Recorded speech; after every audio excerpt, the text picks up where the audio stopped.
A long time ago, in the year of 2015, Star Wars is at the peak of its popularity as a franchise, but as many of you guys know now, its glory days are far behind.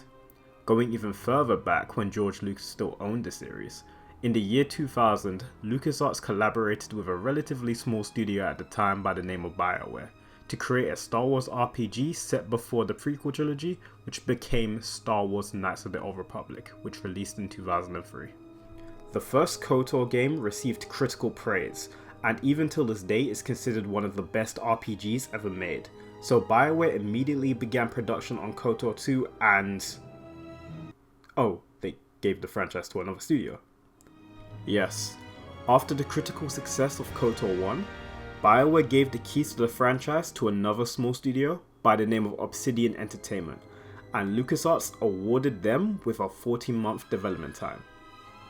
Yeah, they had them working them slave hours. You'd think with the sudden changes that KOTOR 2 would have been a massive disaster, and surprisingly, it wasn't.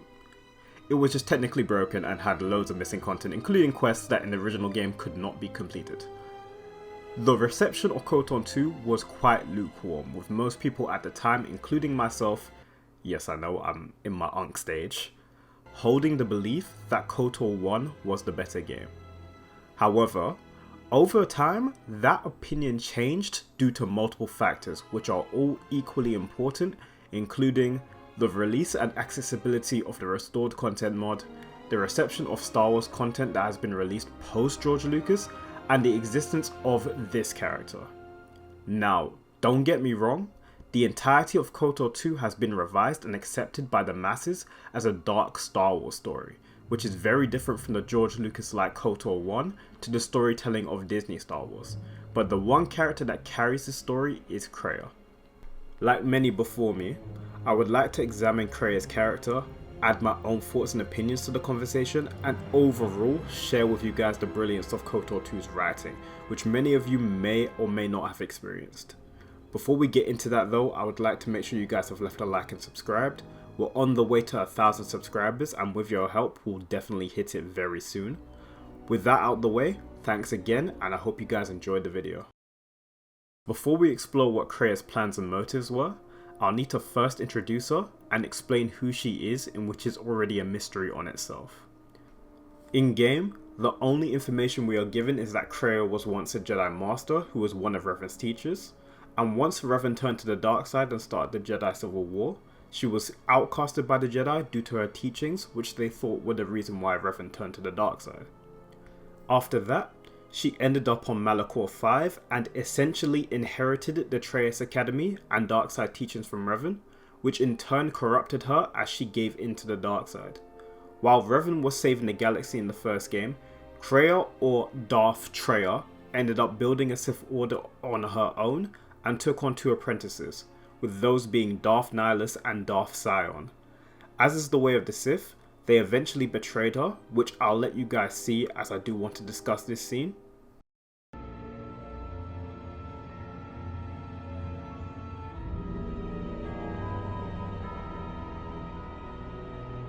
There are dark places in the galaxy where few tread, ancient centers of learning, of knowledge, but I did not walk alone. To be united by hatred is a fragile alliance at best.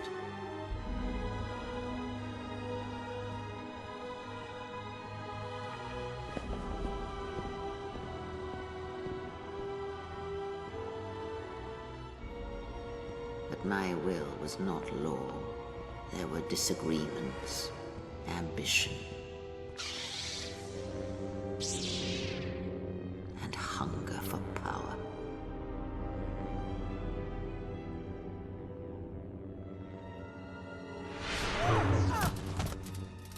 There are techniques within the Force against which there is no defense.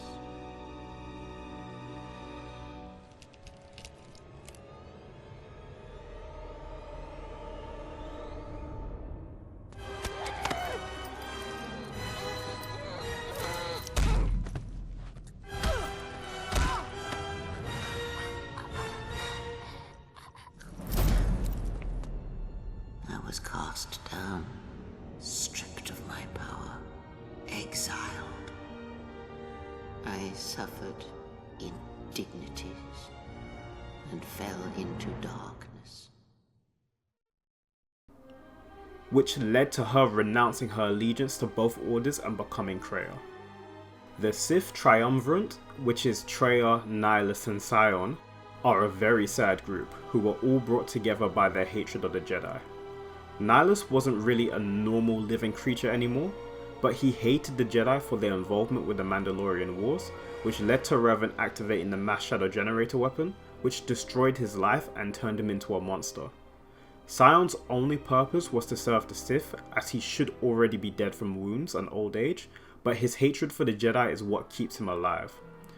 Finally, we know the reason why Kreia hates the Jedi, but the betrayal she didn't see coming was from her two apprentices that craved power and were ambitious.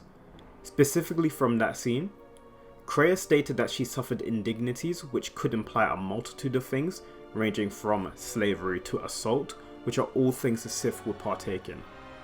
This betrayal was her final straw, as she was now outcasted by the Sith and Jedi, which is befitting of the Lord of Betrayal.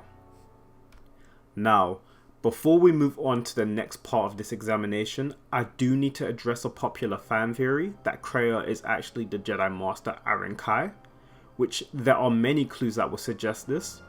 For example, Aaron Kai is said to be one of, if not the last of Revan's teachers, which is the same for Kreia.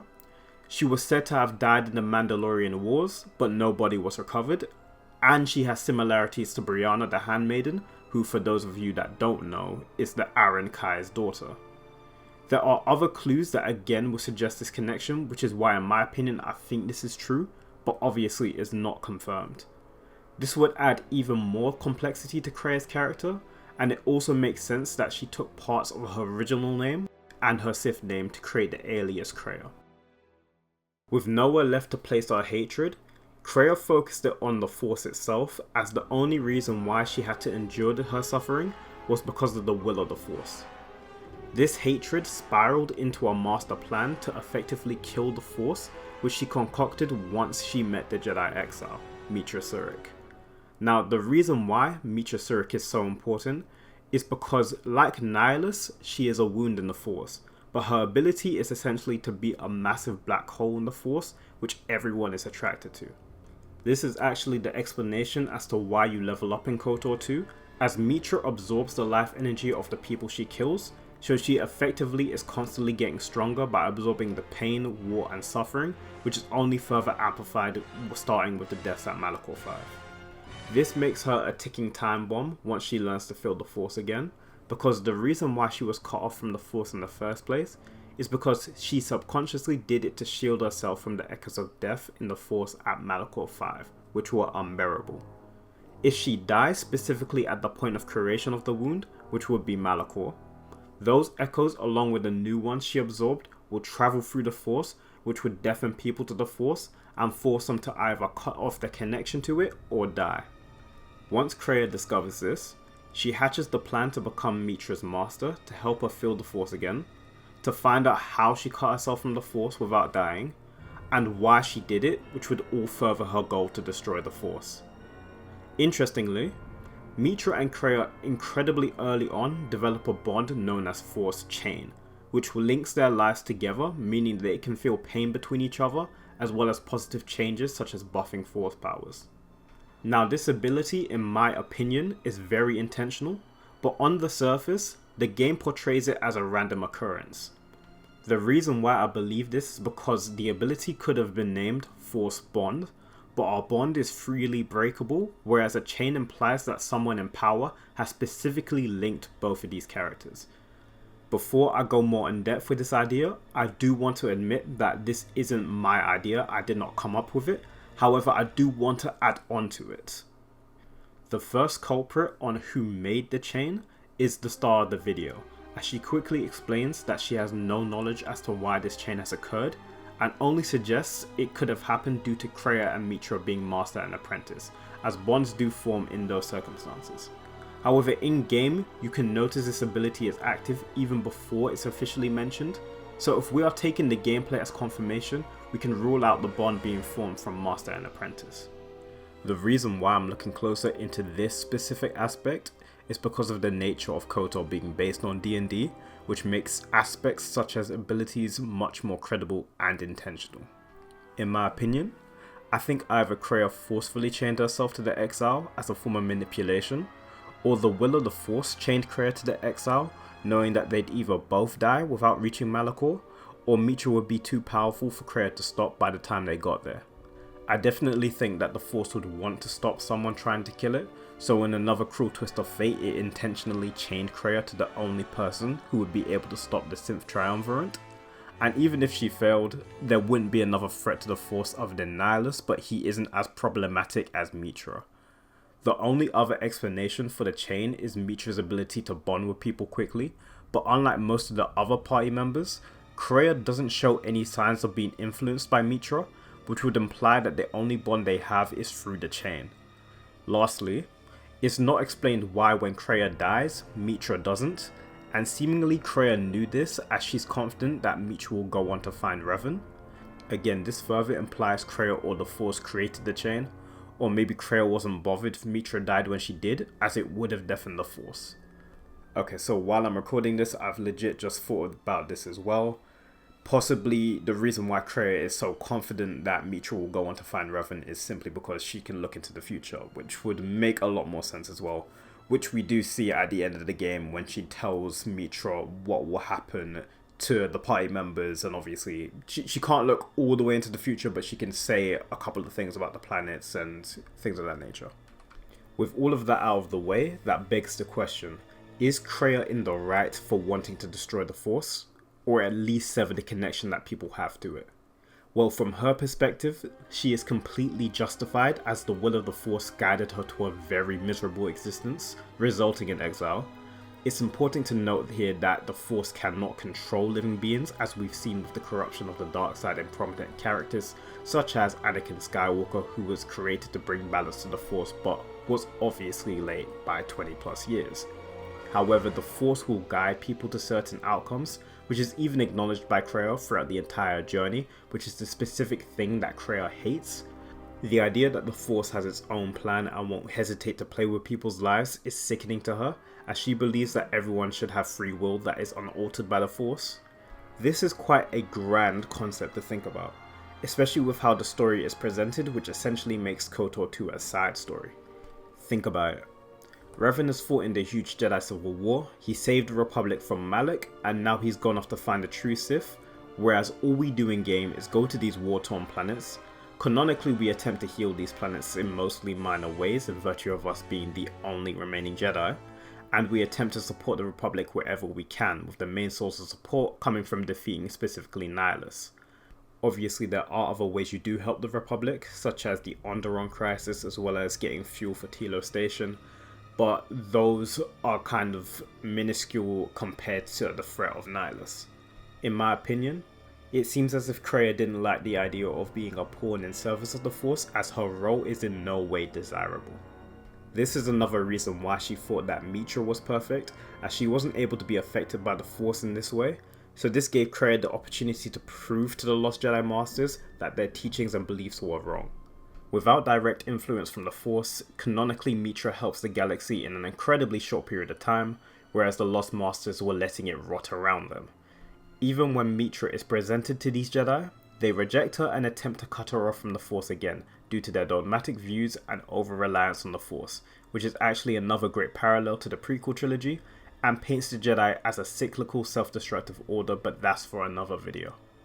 This is why Kreia acknowledges your party members as the true Jedi, as they canonically go on to rebuild the Jedi, but with Kreia's influence due to being Mitra's master. She deems the Lost Masters and Sith apprentices as failures, as they rely too heavily on the Force, with the Sith apprentices being more literal as it's their life force. It's also important to note, if you decided to kill the Lost Masters prior to the Enclave scene, Kreia shares with the Exile that she wouldn't have wanted the Masters to have been killed, as she wanted to prove her point, and she even denounces the Exile and calls them a failure, as Kreia believes the Exile only desires death and destruction, which goes against her beliefs. Lastly, I actually want to talk about Kreia's philosophy, because a lot of what she says is applicable to real life for better or worse, and she is the embodiment of question everything. Starting off, I know some of you are going to bring up that Kreia would not have an issue of being disposable to the Force and a pawn, since she views people as disposable too, but that doesn't mean that she wants to be disposable. Remember, she is a Sith Lord, so it actually makes sense that she wouldn't want to be a pawn to something or somebody else, as she prefers to be in a position of power, which you see with a good chunk of the main cast of heroes and villains. However, the reason why Kreia is particularly interesting, which you guys could have already concluded, is that Kreia actually wants the galaxy to thrive, but just like Revan, her methods are what make her controversial. A famous example of this is during the conversation with a beggar on Nar Shaddaa, where you have the option to give him money, and if you do, she scolds you for this. The reasoning being is that the beggar did not earn that money, which more than likely would have made him a target for others that see him as easy prey. On the other hand, if you refuse and threaten him, she scolds you as he potentially could reciprocate that pain you've given him onto other people, which would effectively make the world worse. Essentially, she is trying to teach us and the exile that actions have consequences which may be far deeper than the surface, so it's better to be more nuanced about charity and kindness. I would actually have to agree, at least to a certain extent, as I believe it's far better to offer someone a job than to hand out valuables, but obviously that is dependent on the person's circumstances case by case. Obviously, with the dark side version of this, I think it's clear that you shouldn't be cruel, so guys, don't be stepping on people's fresh shoes or laughing at their receding hairlines. Another famous example of Kreia's philosophy is her lesson of strength, which occurs if you have recruited hanharr into the mirror. We discover that hanharr may have incredible physical strength, but he's actually powerless due to his past mental blocks and beliefs, which stop him from being truly powerful. This is represented by him being bound to his life debt to Kreia, and she goes on to acknowledge this truth and explain that true power comes from the ability to break your past ties to truly form your ideals, which the Sith and Jedi were unable to do until the Rule of Two era Sith and post Return of the Jedi in Legends. In hanharr's case, his past events made him weaker, and since he was unwilling to give up his past ties, he's essentially stagnant in terms of power, as the most he can be is a big brute. When Kreia offers us the knowledge that we can draw upon hanharr's power which will help us in battle, we have the option to take it or refuse. If we take it, we gain the bonuses that were promised, but if we refuse, we actually impress Kreia and gain some extra bonuses.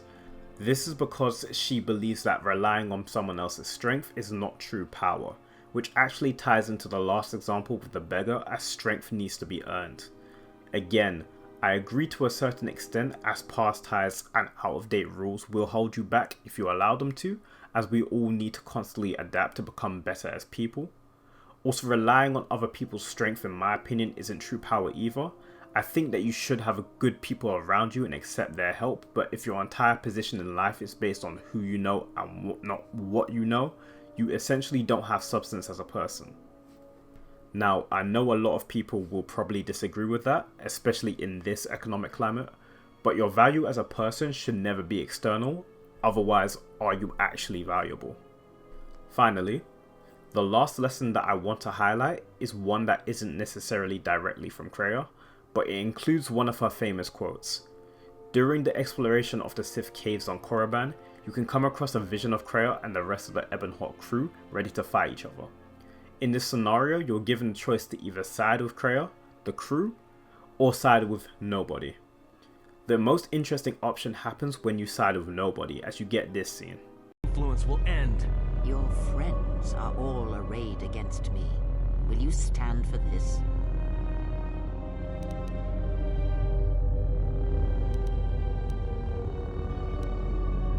So you will do nothing? Apathy is death, worse than death, because at least a rotting corpse feeds the beasts and insects. Apathy is death. Apathy is death.